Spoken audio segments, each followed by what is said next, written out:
Now, I would like to invite our second presenter here, Miss D. Saran Prakash. Saran holds a Saran holds a master's degree in disaster management with a concentration in conflict, peace, and development from Jamsetji Tata School of Disaster Studies, TES Mumbai. She holds a bachelor's degree in political science from Indraprasth College for Women, University of Delhi. She is currently a doctoral scholar at the Department of Sociology and Political Science, Diyarbakir Education Institute, deemed university. Saran's primary interest rests in playing an actively conscientious role in minimizing the adverse impacts of disasters on the vulnerable sections in the society by contributing to their capacity building and thereby disaster risk reduction. Her goal is to be a part of the endeavor of spreading knowledge and education, as well as enhance her overall skills through research. And I would also like to highlight here, like both these speakers are members of CRRP India. So over to you, sir.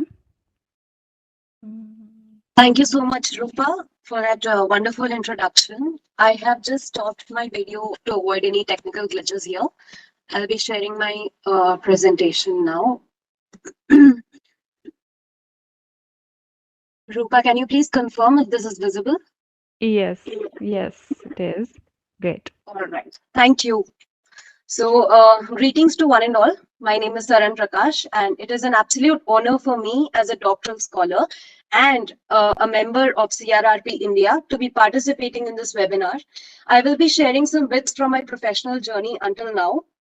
To admit it honestly, when I received the theme of my presentation, the first thing that crossed my thoughts was, oh, I have a lot to talk about here. So clearly, I'm deeply grateful for this opportunity where I'm getting to share this virtual floor with such highly experienced professionals. And without wasting any more time, I will begin with my presentation. So I was given a few guiding questions which are flashing on the slide right now. I shall try to answer all those, and I will be happy to take your questions at the end of my presentation.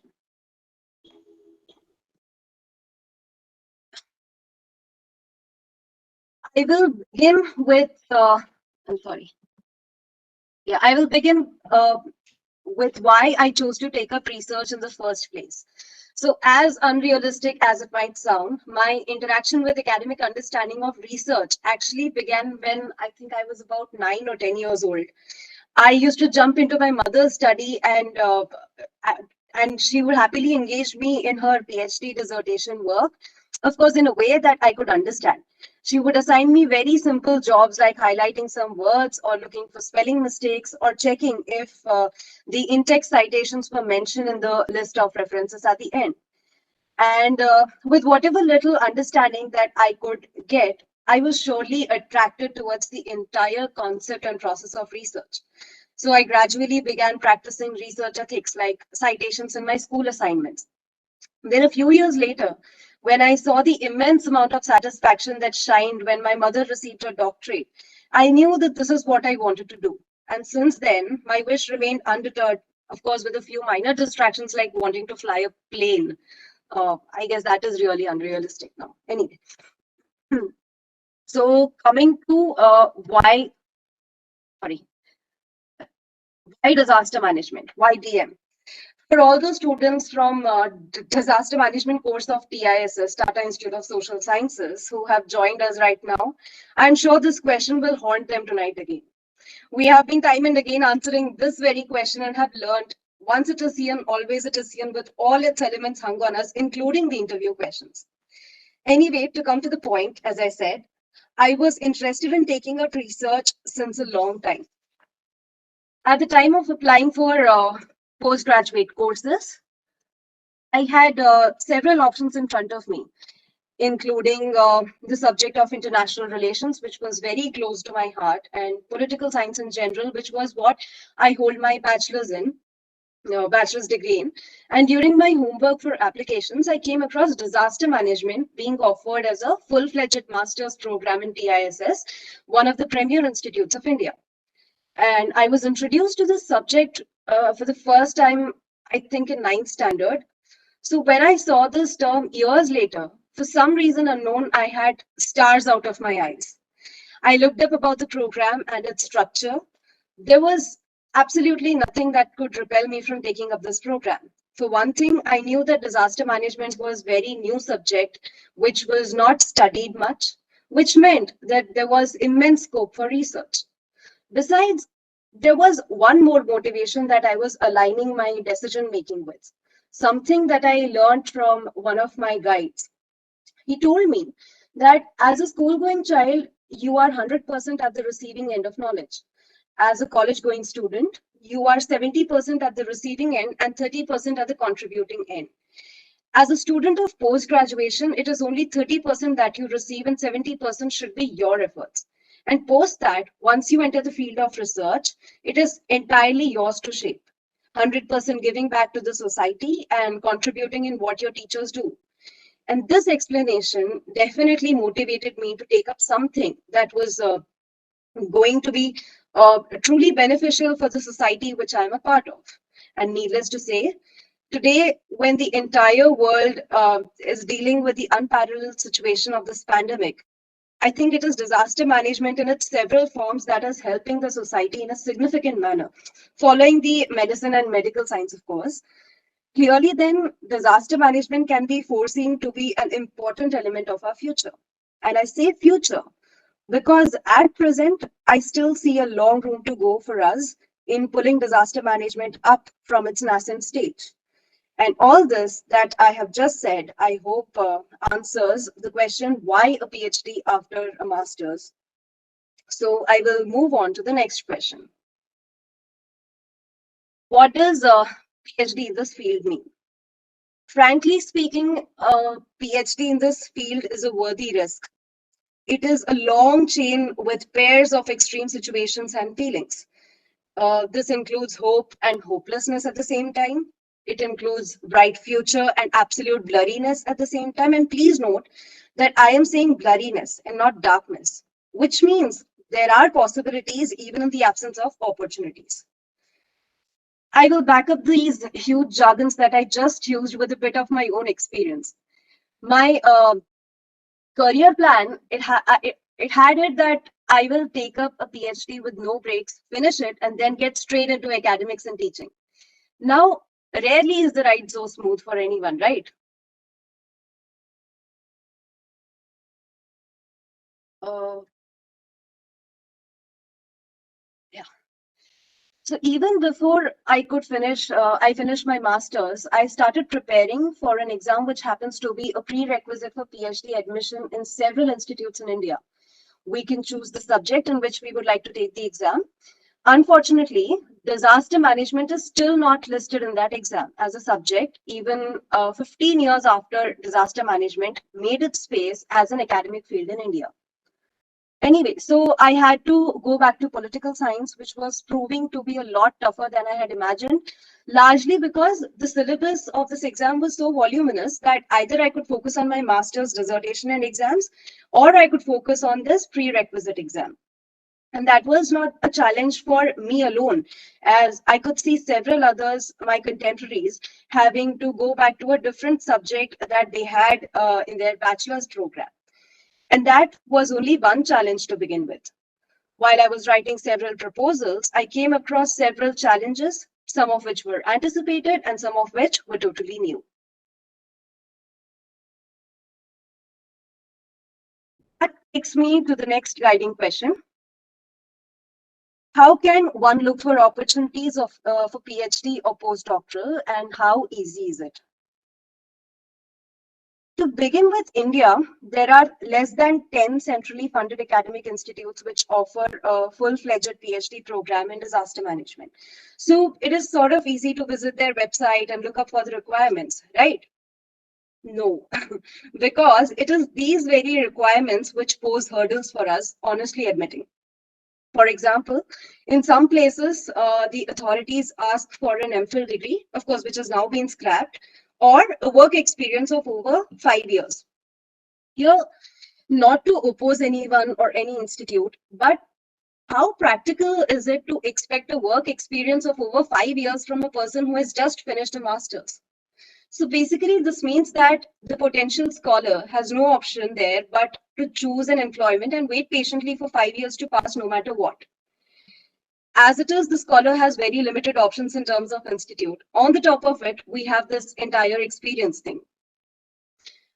Then talking of international application processes, while largely the admission process remains similar with some minor differences, there are very detail-oriented complexities that one needs to take cognizance of.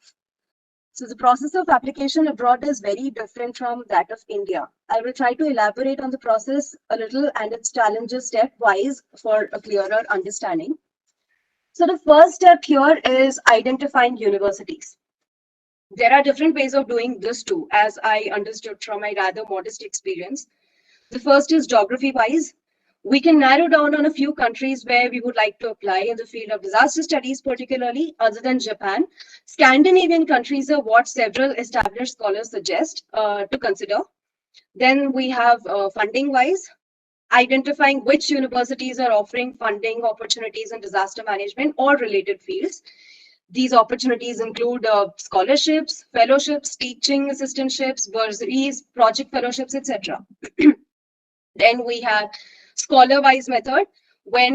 So when we read academic papers, let's say during our masters, we can make notes of the authors of the papers and the scholars mentioned in the references and citations. Accordingly, we can look at their profile to learn where they studied from and where they are currently teaching. This helps us identify the universities with courses in a less time-consuming manner. Then we move to the next second step, which is profile matching. When we apply to universities abroad, it is generally suggested that we approach a potential advisor or supervisor beforehand and discuss our academic interests and expectations. So in this, there are twofold things that we need to keep in mind.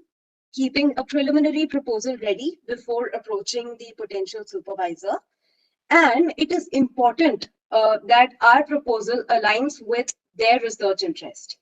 At this point, I should highlight that as it is, disaster management finds very humble mention in academics across the world. More often than not, our proposal and the following research work can be a cross between disaster management and something else, say sociology or law or political science or climate change studies.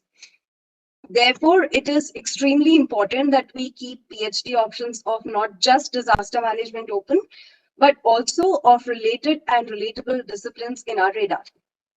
Moving on to the third step of application, should the research interests of the potential supervisors and that of ours align with each other, we move forward to the application process, which the first of which includes statement of purpose or expression of interest.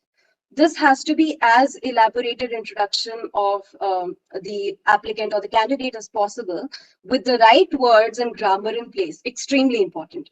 And not just that, for us in disaster studies, it is extremely important that we highlight, underline, italicize, and embolden how and why our field of disaster studies relates to the discipline in which we are applying for research, which includes how it will benefit the other discipline, as well as how it will contribute to their department and university and even country.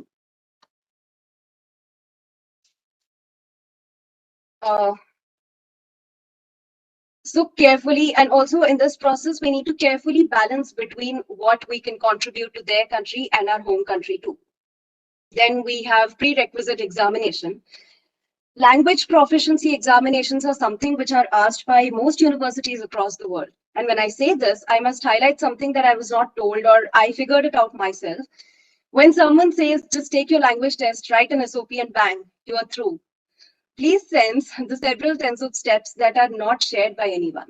For example, right when the thought of research from abroad is conceived in your mind, please look at the exact requirement of language test, as in, at what score will you be accepted in a certain university? Because the thing is, every university has different thresholds. So accordingly, you can prepare well for the test and clear thresholds, clear it in the first go. And this is definitely not to scare anyone. The test is not difficult, but a little homework on our part won't harm anyone, right? Then moving on to the funding. Studying abroad can become a bit easier if we can manage to get a scholarship, assistantship, or bursary, as I had mentioned, or like any other opportunity. Because despite the funding source, it is still not a cakewalk financially. And as I could understand, the strategy for getting one should actually begin right from when you're a child, like getting involved in a co-curricular activities and taking up leadership in different kinds of platforms and initiatives adds value to your candidature as a potential scholar. It is not too late, even if you have reached the bachelor's program already. Even then, there is ample amount of time to get involved in different sorts of initiatives. And why is this important?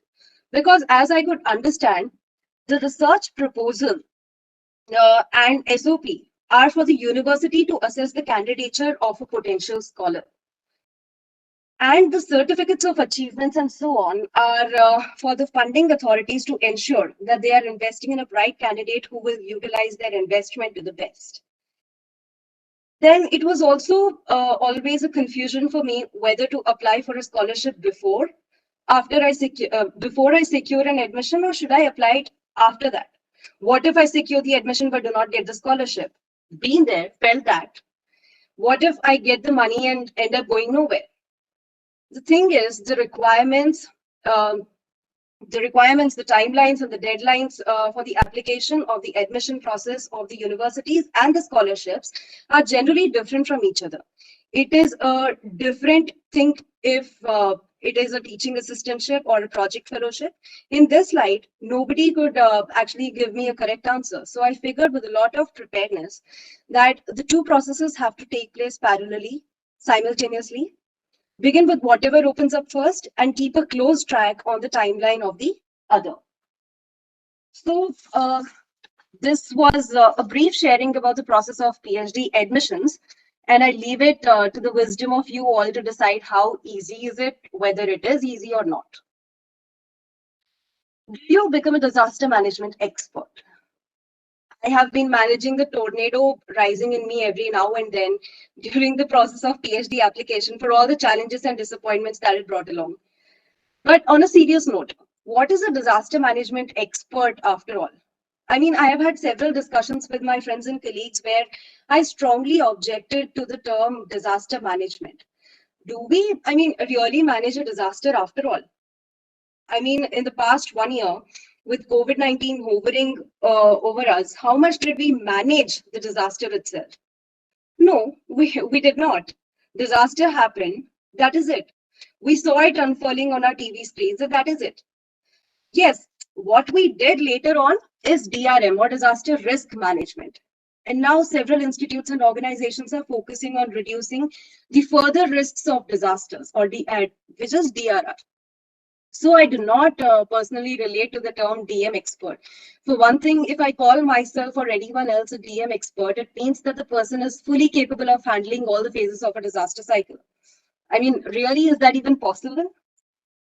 Secondly, being in academics, choose a phase from reactive or proactive phase of the disaster cycle and explore it further.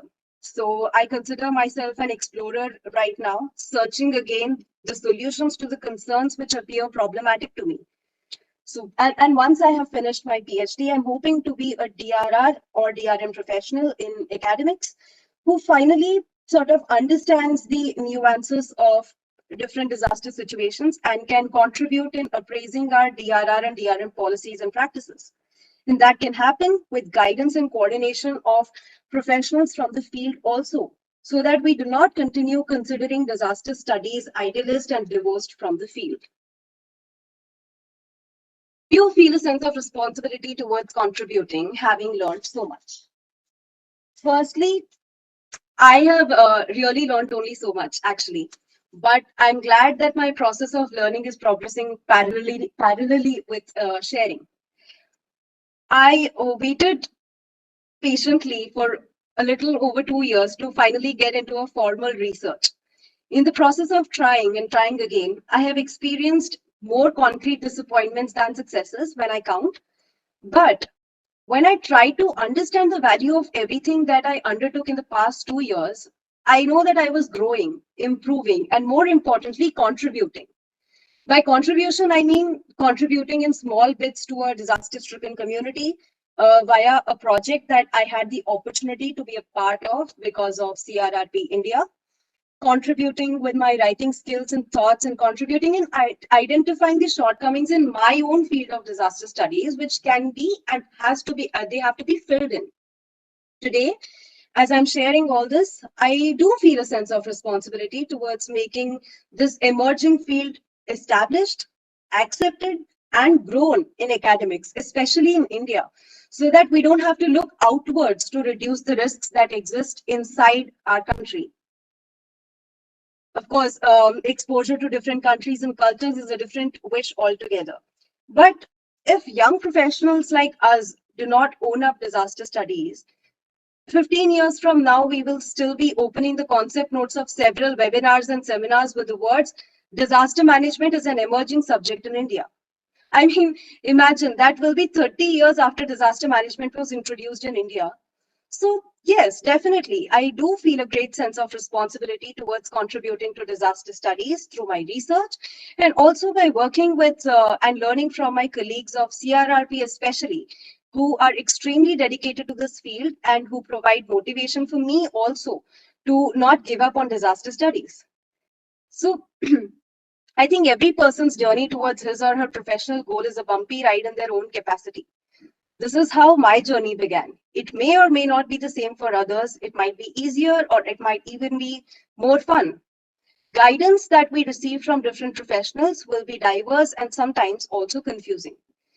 It is, I think, for us to decide which advice to implement and which one to just listen to increase our knowledge.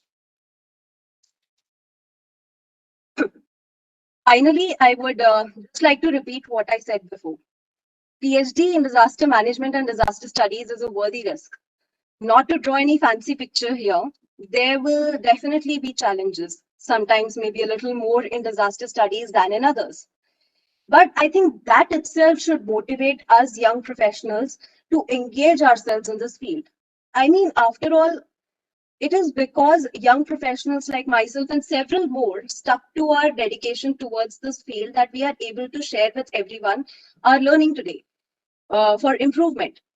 Even yesterday, if if uh, if you might have heard, if you might have listened to the speeches yesterday, the sessions, Dr. Ranit Chatterjee shared such relevant and invaluable experiences from his journey because despite the odds, he brought out the best of disaster studies in his efforts. And it is because of because experts like Dr. Paul Kanji and like self-motivated professionals chose this path which is less traveled, that we understand that if we can harbor a little patience and have immense faith in our own decisions, 15 years from now, we can expect not having this conversation again. Uh, so, and instead of asking why disaster management, we can hope to ask why not disaster management. So that was it on my behalf. Thank you, everyone.